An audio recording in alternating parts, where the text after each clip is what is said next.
Yeah, you moved together into a house. Was that a decision maybe to isolate yourselves a little bit from the outside world? Yeah, I mean, the fear, I guess, with doing that sort of thing in London is just that you're going to be hassled every week by, you know, like, just people who are interested in how we're getting on in a positive way, but that can be quite disruptive to the process. So it was nice to get up to Glasgow away from, you know, the record labels and management, people like that who are all very, have good intentions, but yeah, we wanted to be by ourselves. Also just because we wanted to get a detached house, and that doesn't really exist in a lot of cities. Like, we wanted somewhere where we could set up all our stuff and leave it there and just let it be natural. Every time we wanted to do something, we could just go down to the basement and be creative. How did you find the house? Why was it Glasgow?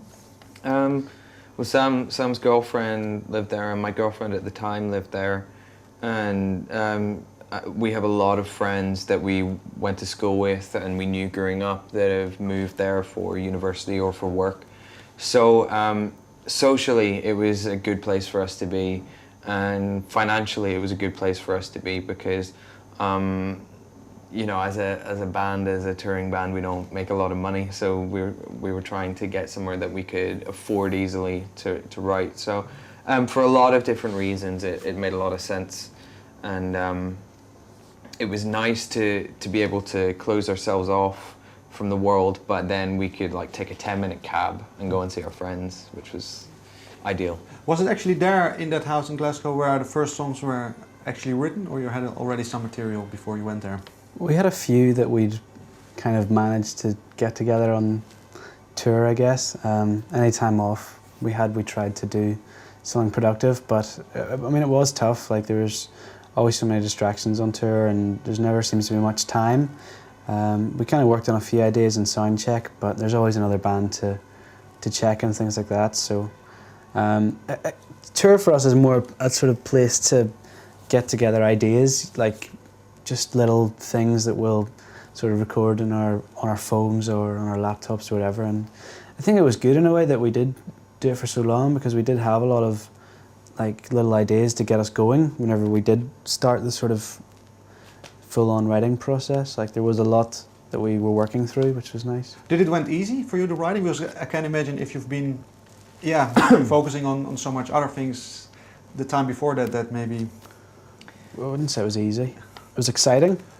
It was fun. How was it? Did it immediately start? Or I can imagine if you've lived that kind of life and you move into a house and there's all this silence around you. Yeah. How was that experience for you? It was strange, but it was good because the first sort of month or so, we didn't write a lot of material. That was, we got home and we were finally in one place for more than 2 days, and there was a lot of sort of like reflecting and realizing and letting things sink in and letting us process what had happened over the past 2 years, 3 years. And so yeah, it was good time to kind of collate everything and just take a breath. And then once all those things had been thought about, there was so much to write about, so much to transform into music, into songs, into... Can you name maybe that feeling? That is there a word that you can attach to it, or? I don't know. I don't think I could sum it up with a word. It's I think there was an abundance of backlogged inspiration, I think, is a reasonably succinct phrase. Yeah, I mean, I think, like, obviously we love the first album, but whenever you go out on the road and, you know, so many more inspirations and influences, it's like, you know, we'd never really been outside of the UK much before, just on family holidays to maybe Spain or wherever, places like that. We'd never really been to these crazy places and never experienced such different cultures as well, like going to real places, not just sort of tourist areas. There was so much sort of that we wanted to sort of let shine through our music in a way.